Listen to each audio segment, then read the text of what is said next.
의원입니다. 내란 수계 윤석열이 정말 대한민국을 처참하게 망가뜨리고 있는 중입니다. 상식조차 모두 파괴하고 망상이 국정을 지배하는 시대를 만들었습니다. 도대체 윤석열이 간택한 고위공직자들은 어떻게 이렇게 일말의 양심조차 없는지 참담할 따름입니다.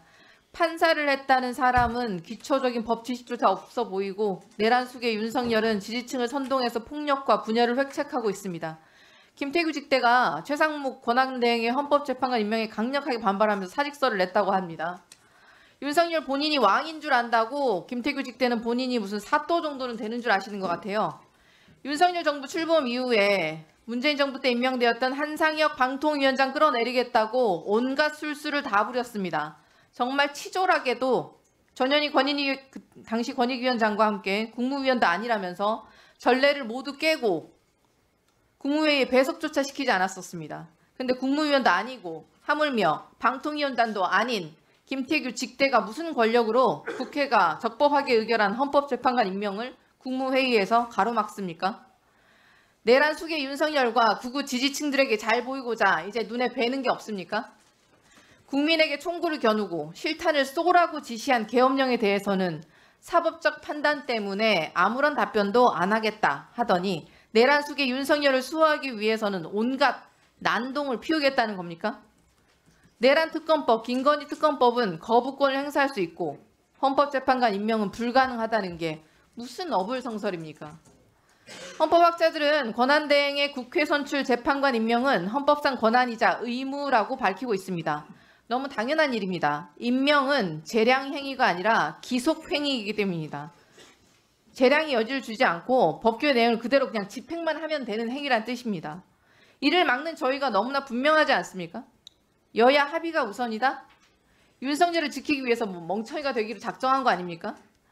계엄 전 추경호 원내대표가 국회 추천 헌법재판관 3명의 추천을 마무리하기로 여야가 합의했다는 말은 어디다 갖다 버린 겁니까? 게다가 헌법과 법률 그 어디에 여당의 승인을 받지 않으면 위법하다는 조항이 있습니까? 총선에서 심판받았음에도 법꾸라지처럼 검찰 독재, 윤석열, 김건희 왕국을 이어가겠다며 온갖 몸부림만 치고 있는 것이 아닙니까?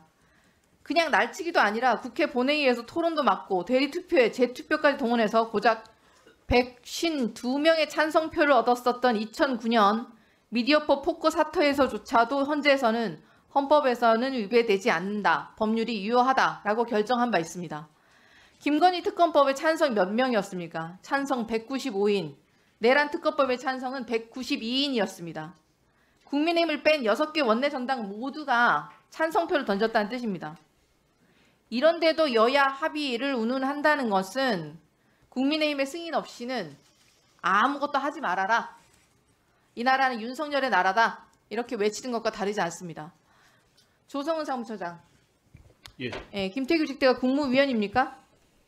아닙니다. 예. 아니죠. 예. 근데 국무위원도 아닌 고작 방통위원장 직무 대행을 수행하는 차관급 부위원장이 왜 자기 분야도 아닌 헌재 임명권에까지 좌지우지하려고 하는 것입니까?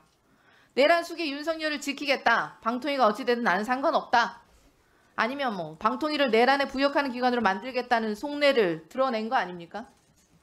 사무처장도 방통위 공직자들을 모두 내란의 부역자들도 만들어야 속이 시원하시겠습니까? 네, 이진숙이 돌아와서 윤석열을 천황처럼 받드는 상황이 닥친다면 가만히 있겠습니까? 김태규 직무대행은 내란 때 뭐 하고 있냐 물어봤더니 설거지하고 있었다고 말했습니다. 참 평화로운 때를 보내고 계셨었어요.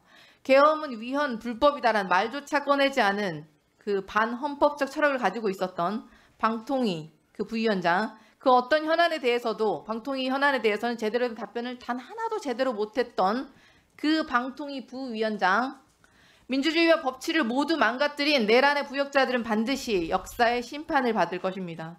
본인이 했던 그 모든 위법과 불법 행위들 역시 형사적 처벌을 받게 될 것임을 강력하게 경고하는 바입니다. 유상임 장관님께도 경고합니다. 지난번에 정치가 갈등을 해소해야 한다라는 빛 좋은 개살구 같은 말로 본질을 흐트러뜨리지는 말아야 합니다. 내란 수계 윤석열이 아직 구속되지 않았습니다. 아직 체포되지 않고 있어요. 오만과 독선의 폭주를 반복하고 카르텔이라는 말 한마디로 R&D 예산 5.2조 원을 삭감하고 그 어마어마한 폭거를 저지르고 불과 1년도 채 지나지 않아서 총선에서 심판받았습니다.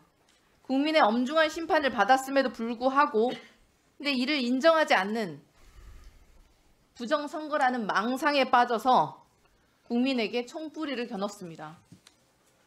김건희 수사한다더니 인사로 난도질을 하고 핸드폰까지 뺏겨가면서 황제 아련 조사를 하고 디올백 수수받은 영상은 떡하니 있는데도 법원에서조차 주가 조작 인정했는데 무혐의 처분하고 명태균이라는 정치 브로커가 윤석열과 김건희를 뒷배로 두고 대한민국 실세가 되어서 여당의 공천까지 좌지우지했습니다. 지금 대한민국을 무력화한 게 누굽니까? 단 한 번도 상상조차 못했던 내란이라는 폭거를 저지른 자가 도대체 누굽니까? 그런데도 내란 수계를 지키겠다면서 헌법, 정치, 합의? 운운합니까? 올해 경제 성장률이 윤석열이 내란을 터뜨려서 얼마나 떨어졌습니까? 정부에서조차 1.8% 전망하고 있습니다. 외환 위기도 없는데 1% 성장대예요. 이거 누가 책임집니까? 이래도 윤석열을 지키는 게 제1의 책무입니까? 이게 과학자 유상임의 상식입니까? 헌법재판관 임명, 지금 국민의힘이 내란 수계 윤석열을 지키기 위해서 목리만 부리며 지연 전략만 나섰는데 여기에 유상임 장관이 말했던 정치가 어디에 있고 타협이 어디 있습니까? 삼척 동자도 다 아는 사실 아닙니까? 이러니까 결국 국무회의에서 본심이 나온 것 아닙니까? 윤석열 지켜야 하는데 최상목은 도대체 왜 헌법재판관을 임명했냐? 어디서 국민 앞에서 정치 운운하면서 궤변을 늘어놓으려고 합니까? 유상임 장관 양심이 있으면 입을 다물고 헌법을 알지 못하면 직을 내려놓으십시오. 그나마 합리적이고 이성적으로 국가의 미래를 고민한다고 생각했던 유상임 장관마저 이러하니 정말 참담할 따름입니다. 내란 속의 윤석열의 정권 정말 갱생의 여지가 없다는 점을 국민들께서 똑똑하게 판단하실 것입니다. 네, 이상입니다. 예.